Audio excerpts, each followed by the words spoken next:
men. And finally, in 1789, they had a constitution, and it was the very first time in the history of the world where a people recognized the fact that it was from God that we receive our rights. Back in Cicero's time, when they had a great Roman Empire, it was the Caesars that gave out privileges to people. And then later on, when you had even the various treaties and acknowledgments by the kings, they, the monarchs, were giving privileges to people. But in our time, in our history, we, the people, finally recognized that we were created by God, and we are not greater than the Creator.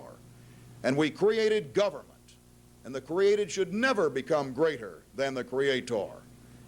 And that's the way that it was finally in 1791 when we had a Bill of Rights. And the Bill of Rights simply guaranteed the rights already given to us by God Almighty. And our generations came forth, and we had great men. We had Thomas Jefferson, who said that it was wrong in order to leave your posterity in debt. Thomas Jefferson said, if the banks ever take over the currency and credit, your children will wake up as slaves on the continent that was conquered by their fathers. And we had men like Andrew Jackson, the hero of the battle in 1815 of New Orleans, where we defeated the British for the second time. And Andy Jackson ran for president, and as he did, he called the federal banks that had grown up around the government in spite of Jefferson's admonishments. He said, you are a den of vipers and thieves, and by the power of the Almighty, I'll rout you out. And he did. And when Andy Jackson left office, there was not one penny owed by any American to any foreign power or to any bank. The debt of the United States was zero. And it wasn't Reaganomics that led to a $1 trillion debt by 1981. Because when I was born in 1939 in January, the debt of the United States was $18 billion. That's not much when you take a look at this great land. But 40 years later, that's all, it was 1,000 billion. And then 8 years later than that, in 1989, it was 3,000 billion, or $3 trillion. And you've ought to almost be left in awe. What has happened? How could we go from nothing at a time of Andrew Jackson and have 18 billion just before World War II, and suddenly have $1 trillion by 1981, and 8 years later it is tripled again, and it's now 4 trillion. And do you think it's going to get any less? It will not get any less under the Republican system of government. Republicans are one party with two names. And there's nothing wrong with being a Democrat or Republican at a local level.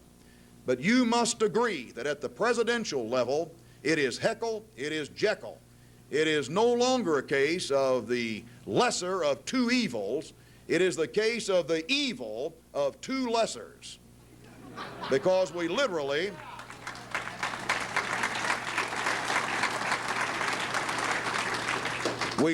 today have a case where it must look stupid to people in foreign lands. I was watching CNN just before I came over to this event, and there were the latest polls. And H. Ross Perot is leading both Bill Clinton and George Bush, and not even Perot knows what he stands for. But people will vote for anybody, or they will vote for nobody before they'll vote for George Bush, which now his ratings are 37%. Only 18% of the people in America have any faith in him with his economic policies. That is lower than any president since they've been keeping any kind of records. And yet people say they'll vote for Bush before they will Clinton because they don't trust the Democrats.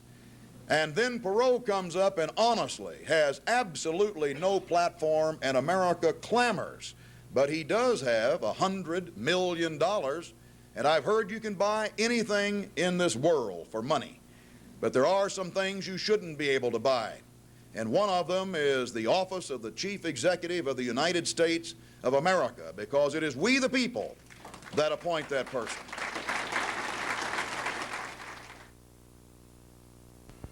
Just who is James Bo Gritz? Those wishing the definitive account of his life might want to read his autobiography called To Serve. Bo's life can be summarized in 4 words: courage, honor, loyalty, and dedication. Though he is America's most decorated Green Beret Commander with 62 citations for valor, he is best known for his unceasing efforts at finding and returning the prisoners of war left behind in Southeast Asia. First officially, then unofficially, he has searched for his missing brothers. The Colonel comments on the situation in the following segments from an interview broadcast in the mid-'80s. I was chosen to do it. Chosen by whom? Well, by interest in the government. I think that's kind of an old story now. My point is that I don't hang around the State Department. I don't find the State Department hanging around Southeast Asia. If it weren't for a great humanitarian reason, I would have long ago put this down. The fact is that Americans are there. I have tunnel vision on it. I have a lot of information about it, and I intend to pursue it until we have the living proof here, so that there can be no doubt. Hopefully then the government will accept total responsibility and get the rest of them home. Why doesn't the State Department do it themselves? Well, probably Congressman Doran could answer that better than I, but I can see economic reasons. I can see an outrage in America in paying ransom, $3.25 billion to the communists. I can see that if we were to pay that ransom, that it would provide the communists with a wherewithal that they might even be able to continue the domino theory coming across the river into Thailand and on down through the other countries. Now, if in fact you listen to Bo Gritz, who says he knows 2 Americans, why don't you leave the studio and take him up to the hill and get a group of people saying we've got to do something about this? He is anathema. Rather than leaving it to him, calling on spiritual help from the American people. Well, he's anathema at the Pentagon now. I've been told to avoid him. I don't avoid any Vietnam Why have heroes. you been told to avoid him? Because he has operated independently, and they act at the Pentagon like we've got another 12 years Not a good to soldier. solve this. And I think he is a good soldier, and I don't avoid any No, I Vietnam mean, heroes. he's not a Well, that he good won't, soldier that in he a won't sense shut up, following go tradition. away, go get a job somewhere, and wait another 12 years. I've run out of patience, too. So what do you say? This Time magazine, 1984, said Gritz is either a genuine American hero with the courage of his convictions or a publicity-seeking egomaniac who is not dealing with a full deck. Well, Albert Einstein said that time was for people that couldn't think. I don't know how other than that to respond to time. I'm bulletproof when it comes to critics, because I wouldn't be doing this. I would have quit long ago. I don't have a job other than finding prisoners of war. I don't make any money off of it. My family, if it were not for a great humanitarian reason, would have probably left me. But they sustain me because they understand. And it hasn't been all outside the government. Every one of the cases, except this last one, I've been in lockstep, and I'll stand by to give Congress their report on... See, I'm out of time. I know the government sucked him in, then they cut his legs All off. right. Come back. We'll keep up with what you're doing. Robert Doran, thank you very much. Undaunted, Bo continued his unofficial efforts to locate and rescue American prisoners of war. The trail led to a drug lord, and the results were shocking, as Bo explains in this segment from the Mort Downey Show. That when you brought up the fact that you were going in to see General Kun Sa, and that he indeed had been shipping and is shipping 1,200 tons of heroin every year into the United States of America, and we had an opportunity to make a deal, we turned it down. Is that right? That's exactly it, Mort. It was most disturbing to me because we didn't go to see Kun Sa about drugs. We went in cooperation with the White House. Tom Harvey, a would-be Ollie North lookalike, was the NSC staffer that asked us to go. It was to find prisoners of war that reportedly Kun Sa was holding. When we got there, we found out that he had no prisoners, but we couldn't leave without asking him why he insisted on shipping this poison into the world. And Kunsa said that the U.S. had been his best customer for more than 20 years. Well, I didn't believe it. This was December of 1986. He said that he was willing to stop 900 tons in 1987, and then he said, I will disclose every U.S. government official that I have dealt with in the last 20 years. We brought those videotapes back and gave them to the White House. And 4 days later, we got that response. Tom Harvey called and said, Bo, it's fantastic. You guys are the first Americans ever to go in and come out alive. And I said, Tom, what about the deal to stop 900 tons? That's fantastic. And he said, Bo, there's no interest here in doing that. I don't understand this, Colonel, all right? Here's what I don't understand. Why would this general volunteer to stop sending 900 tons of heroin? He must be making a hell of a lot of money from it. Kunsa has 8 million Shan people in an area about 1/3 the landmass of Burma that he's taking care of. The only crop that he is allowed to grow is poppies refined into opium, morphine, and heroin. He wants to legitimize the economy of that Shan land so he can become a true nation state, and he knows he can't do it if they're dependent on drugs. What was his deal that he offered? He offered a deal to stop every ounce of heroin, 900 tons last year, 1,200 tons this year, and divulge U.S. government officials if Reagan would agree to give him a trade mission to the free world where he could start using some of the resources they have there to make other money. If we would send over Peace Corps operators, if we would do just a number of little things to get him economically off of dope and onto a legitimate economy. Seemed to me like a good deal. So here's the thing that I think is important. He also offered to give this last March 15th 1 ton of refined heroin to Vice President Bush as a show of his good faith. And you know what the State Department said? Well, we're not interested. I would imagine they'd say that right about now Bush could use it.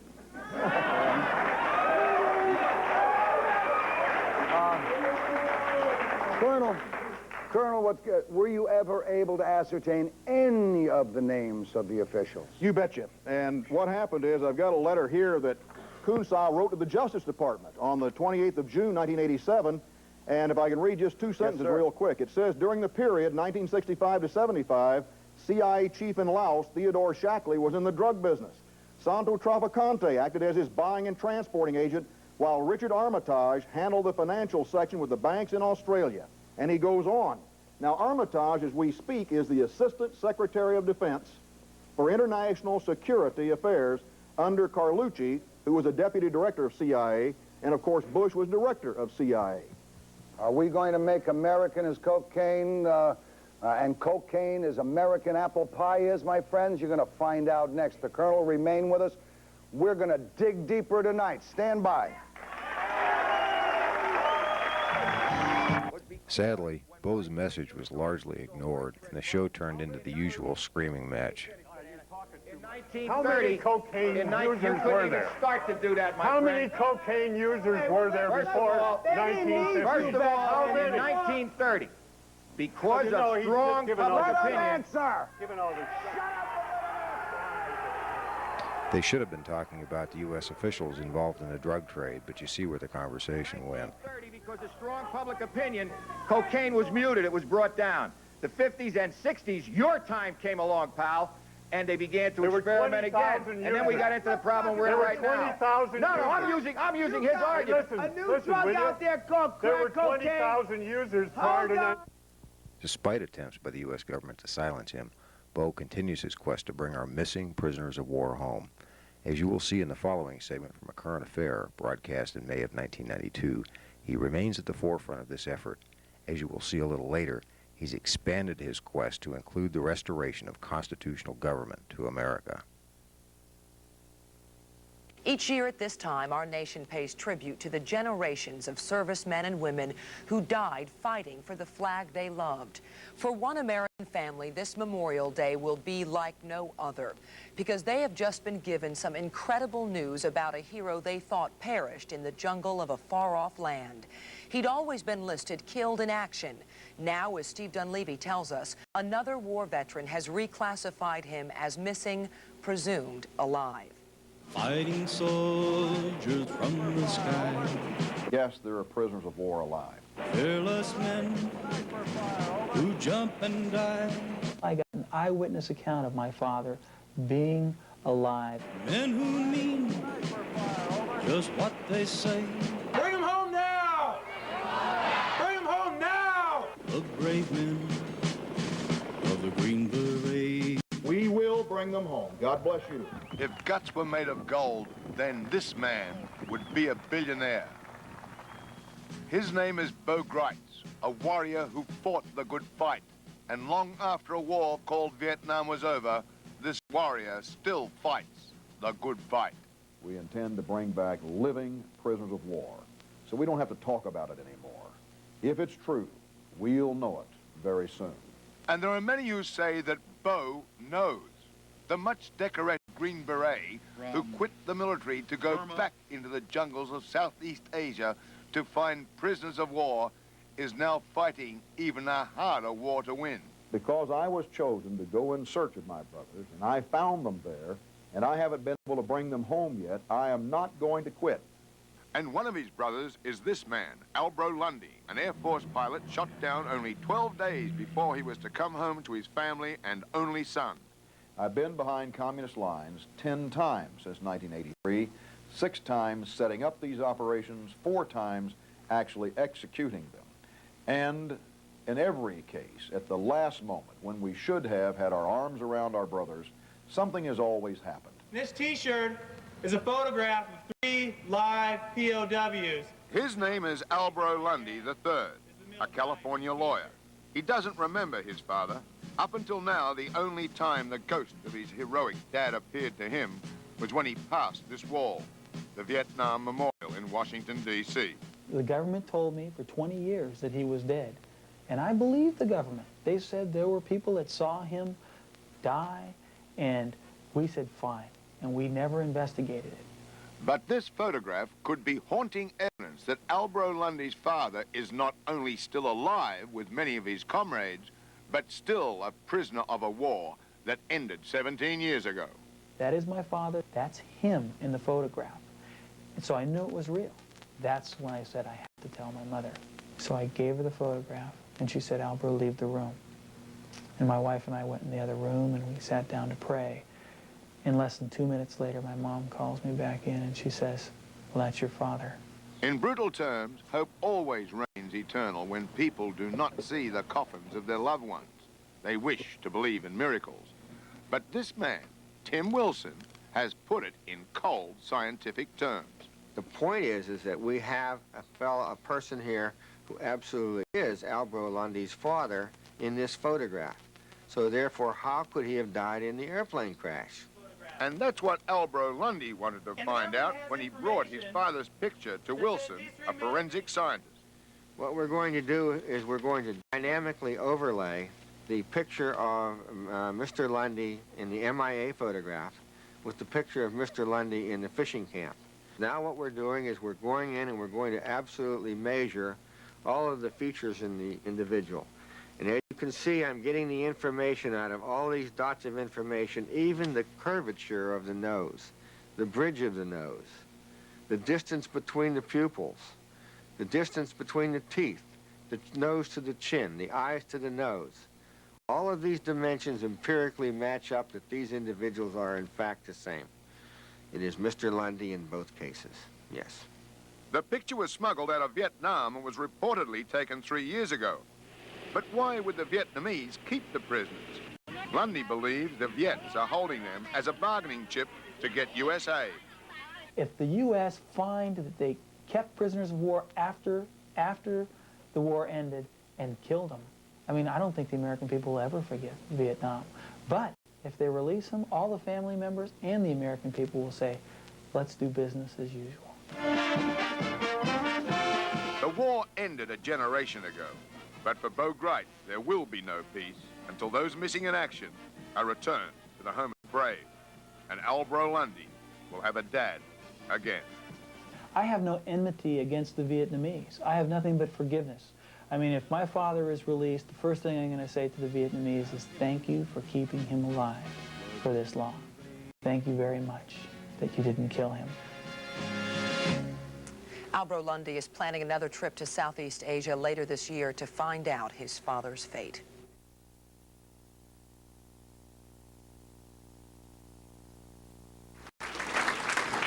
The one message that I have for you, because I'm a presidential candidate, and it's rather strange that a normally decent person would volunteer to get dirty wrestling with the hogs in the political sty. But I was asked by the Populist Party, first of all, back in September, if I would be a presidential candidate, and my initial instinct, like yours, was to back up. But then I started thinking about it. You know, I raised my hand and I took a sacred oath of allegiance. That oath wasn't to surrender. The oath wasn't to lie. The oath wasn't to cover up. The oath was to bear true faith and allegiance to the United States of America. That's you.